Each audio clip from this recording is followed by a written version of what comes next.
The Hebrew Bible, 5 books of Moses, Book of Numbers, chapter 33. These are the journeyings of the Israelites who came out of the land of Egypt by their battalions in the hand of Moses and Aaron. And Moses wrote down their departure points for their journeyings by the word of the Lord, and these are their journeyings by their departure points. And they journeyed from Ramesses in the first month, on the 15th day of the first month, on the morrow of the Passover offering. The Israelites went out with a high hand before the Lord, before the eyes of all Egypt. And the Egyptians were burying all the firstborn that the Lord had struck down among them. And the Lord had dealt punishment to their gods. And the Israelites journeyed from Ramesses and camped at Succoth. And they journeyed from Succoth and camped at Etham, which is one on the edge of the wilderness. And they journeyed from Etham and went back toward Pi-hahiroth, which is the opposite Baal-zephon. And they camped before Migdol. And they journeyed from Pi-hahiroth and crossed over through the sea to the wilderness. And they went 3 days in the wilderness of Etham and camped at Marah. And they journeyed from Marah and came to Elim. And at Elim there were 12 springs of water and 70 palm trees. And they camped there. And they journeyed from Elim and camped by the Sea of Reeds. And they journeyed from the Sea of Reeds and camped in the wilderness of Sin. And they journeyed from the wilderness of Sin and camped at Dovka. And they journeyed from Dovka and camped at Elush. And they journeyed from Elush and camped at Rephidim. And there was no water there to drink. And they journeyed from Rephidim and camped in the wilderness of Sinai. And they journeyed from the wilderness of Sinai and camped at Kibroth Hattaavah. And they journeyed from Kibroth Hattaavah and camped at Hazeroth. And they journeyed from Hazeroth and camped at Ritma. And they journeyed from Ritma and camped at Rimmon Peres. And they journeyed from Rimmon Peres and camped at Libnah. And they journeyed from Libnah and camped at Rissah. And they journeyed from Rissah and camped at Kehelath. And they journeyed from Kehelath and camped at Mount Sephir. And they journeyed from Mount Sephir and camped at Haradah. And they journeyed from Haradah and camped at Machalath. And they journeyed from Machalath and camped at Tahat. And they journeyed from Tahat and camped at Terah. And they journeyed from Terah and camped at Mithka. And they journeyed from Mithka and camped at Hashmonah. And they journeyed from Hashmonah and camped at Mazeroth. And they journeyed from Mazeroth and camped at Beinat-Jakan. And they journeyed from Beinat-Jakan and camped at Hor-Haggidgad. And they journeyed from Hor-Haggidgad and camped at Jotbathah. And they journeyed from Jotbathah and camped at Abronah. And they journeyed from Abronah and camped at Ezion-Geber. And they journeyed from Ezion-Geber and camped in the wilderness of Zin, which is Kadesh. And they journeyed from Kadesh and camped at Hor, the mountain at the edge of the land of Edom. And Aaron, the priest, went up Hor, the mountain, by the Lord's word, and died there in the 40th year of the Israelites going out from Egypt, in the 5th month, on the 1st of the month. And Aaron was 123 years old when he died on Hor the mountain. And the Canaanite, the king of Arad, who dwelled in the Negeb, in the land of Canaan, heard when the Israelites came, and they journeyed from the Hor, the mountain, and camped at Zalmonah. And they journeyed from Zalmonah and camped at Punon. And they journeyed from Punon and camped at Oboth. And they journeyed from Oboth and camped at Abarim and the border of Moab. And they journeyed from Abarim and camped at Dibon Gad. And they journeyed from Dibon Gad and camped at Almon Diblathaim. And they journeyed from Almon Diblathaim and camped in the high country of Abarim before Nebo. They journeyed from the high country of Abarim and camped in the steppes of Moab across the Jordan from Jericho. And they camped by the Jordan from Beth Jeshimoth to Abel Shittim in the steppes of Moab. And the Lord spoke to Moses in the steppes of Moab across the Jordan from Jericho, saying, Speak to the Israelites, and you shall say to them, You are about to cross the Jordan into the land of Canaan. And you shall dispossess all the inhabitants of the land before you.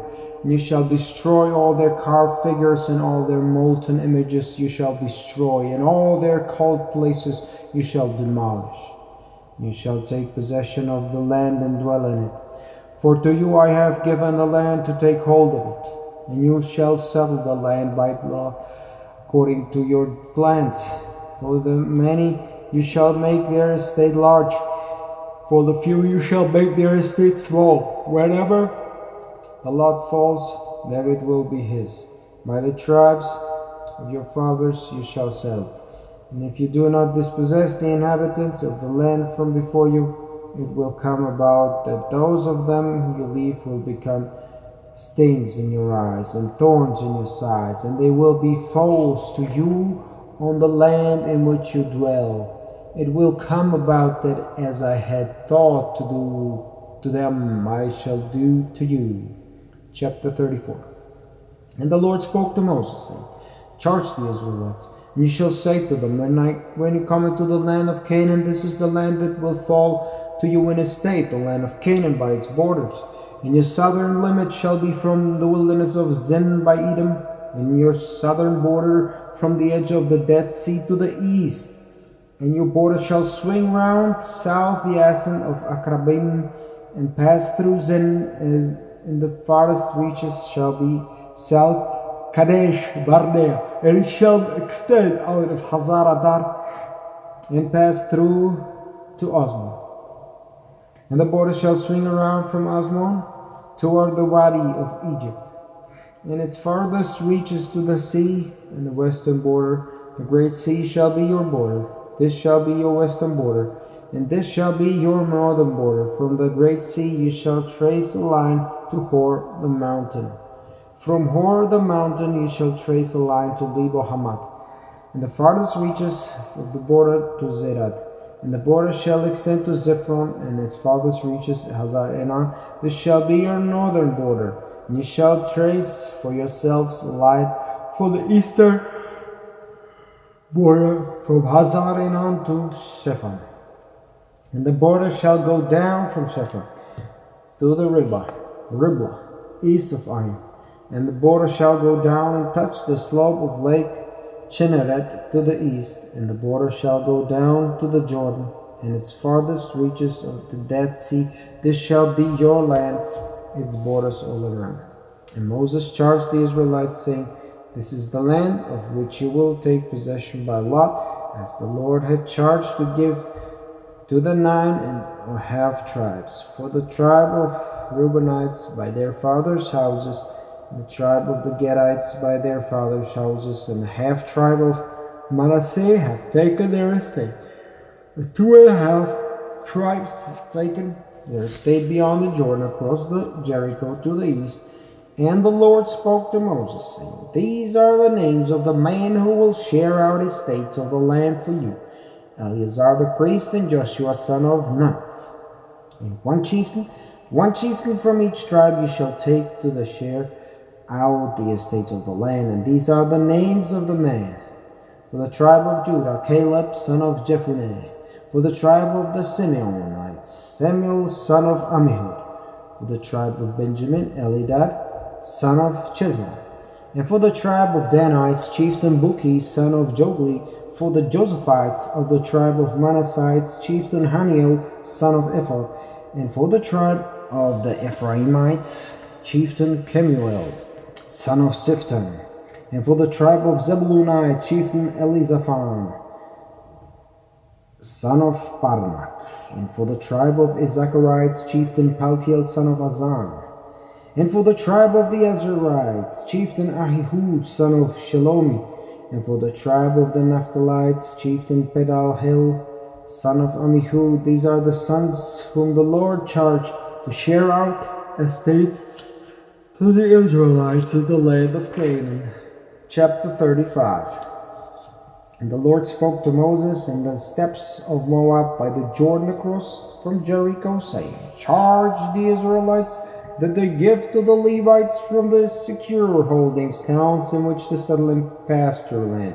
For the towns around them you shall give to the Levites, and the towns will be theirs to settle, and their pasture lands will be for their cattle and for their goods and for all their beasts. And the pasture lands of the towns that you give to the Levites are to be 1,000 cubits all around from the wall of the town. And you shall measure outside the town the eastern limit 2,000 cubits, and the southern limit 2,000 cubits, and the western limit 2,000 cubits, and the northern limit 2,000 cubits, with a town in the middle. This will be their town pasture lands. And the towns that you shall give to the Levites, the 6 towns of asylum you shall give for a murderer to flee there, and in addition to them you shall give 42 towns. All the towns that you shall give to the Levites will count to 48 towns, they and their pasture lands. And the towns that you give from the holdings of the Israelites, from the many you shall give much, and from the few you shall give less. Each according to his estate of which he takes possession, shall he give of his towns to the Levites. And the Lord spoke to Moses, saying, Speak to the Israelites, and you shall say to them, When you cross over the Jordan into the land of Canaan, you shall set out for yourselves towns of asylum you shall have, and a murderer may flee there, one who strikes down a person in errant. And the towns will be an asylum for you from the avenger, and the murderer will not die until he stands before the community for judgment. In the towns that you give, 6 towns of asylum you shall have. 3 towns you shall give beyond the Jordan, and 3 towns in the land of Canaan, 2 towns of asylum they shall be, for the Israelites, and for the sojourner, and for the settler in their midst. These 6 towns shall be an asylum for everyone who strikes down a person in errants to flee there. But if he struck him with an iron tool, and he died, he's a murderer. The murderer is doomed to die. And if he struck him with a hand stone, by which one may die, and he died, he's a murderer. The murderer is doomed to die. Or with a wooden hand tool by which one may die, he struck him and he died, he's a murderer. The murderer is doomed to die. The blood avenger shall be put the murderer to death, and he comes upon him, and he shall put him to death. And if in hatred he should knock him down, or fling something on him by design, and he die, or in enmity he strike him with his hand, and he die, he who is struck is doomed to die, he is a murderer. The blood avenger shall put the murderer to death when he comes upon him, but if on an impulse without enmity he knocked him down, or flung upon him any tool without design, or with any stone by which one may die, without seeing he dropped it on him, and he died, he not being his enemy, nor seeking his harm, the community shall judge between him who struck and the blood avenger, and on those matters of judgment. And the community shall rescue the murderer from the hands of the blood avenger, and the community shall take him back to the town of asylum, where he fled, and he shall stay there until the death of the high priest, who was anointed with a holy oil. But if the murderer should indeed go out beyond the border of his town of asylum where he has fled, and the blood avenger finds him outside the border of his towns of asylum, and the blood avenger murders the murderer, he has no blood guilt. But he shall stay in his town of asylum until the death of the high priest, and after the death of the high priest, the murderer shall go back to the land of his holding. And these shall be for you a statute of judgment for your generations in all your dwelling places. Whoever strikes down a person by witnesses shall the murderer be murdered, and a single witness shall not testify against the person to die. And you shall not take ransom for the life of a murderer who is guilty to die, for he is doomed to die. And ye shall not take ransom in lieu of flight to his town of asylum, to let him go back to dwell in the land until the death of the high priest. And you shall not pollute the land in which you are, for blood will pollute the land, and for the land there will be no ransoming for the blood that has been shed in thee, except through the blood of him who shed it. And you shall not defile the land in which you dwell, in the midst of which I abide, for I am the Lord, abiding in the midst of the Israelites. Chapter 36. And the heads of the fathers' houses for the clan of the son of Gilead, son of Machir, son of Manasseh, from the clans of the sons of Joseph, came forward and spoke before Moses and before the chieftains, heads of the fathers' houses of the Israelites. And they say, O Lord, charge my Lord to give the land to the Israelites in estate by lot. And my Lord was charged by the Lord to give the estate of our brother Zelephohad to his daughters. But should they become wives to any of the sons of the Israelite tribes, their estate would be withdrawn from our father's estate and added to the estate of the tribe to which they would belong, and from the lot of our estate it would be withdrawn. And though the Jubilee comes for the Israelites, their estate would be added to the estate of the tribe to which they would belong, and from the estate of our father's tribe it would be withdrawn. And Moses charged the Israelites by the word of the Lord, saying, Rightly do the tribe of the sons of Joseph speak. This is the thing that the Lord charged concerning the daughters of Zelophehad, saying, To whomever is good in their eyes they may become wives. Only within the clan of their father's tribe must they become wives. And an estate of the Israelites shall not turn round from the tribe to tribe, but the Israelites shall cling, each man to the estate of the tribe of his fathers, and every daughter inheriting an estate from the tribes of the Israelites shall become wife to someone from the clan of her father's tribe, so that the Israelites may inherit each man the estate of his fathers. And an estate shall not turn round from a tribe to another tribe, but each man shall cling to his estate in the tribes of the Israelites. As the Lord charged Moses, so did the daughters of Zelophehad do, in Mahlah, Tirzah, and Hoglah, in Milcah, and Noah, the daughters of Zelophehad. Zelophehad became wives to their uncles' sons. Within the clans of the sons of Manasseh, son of Joseph, they became wives, and their estate was attached to the tribe of the clan of their father. These are the commands and the regulations that the Lord charged the Israelites by the hand of Moses in the steppes of Moab by the Jordan across from Jericho. End of chapter 36, end of book of Numbers.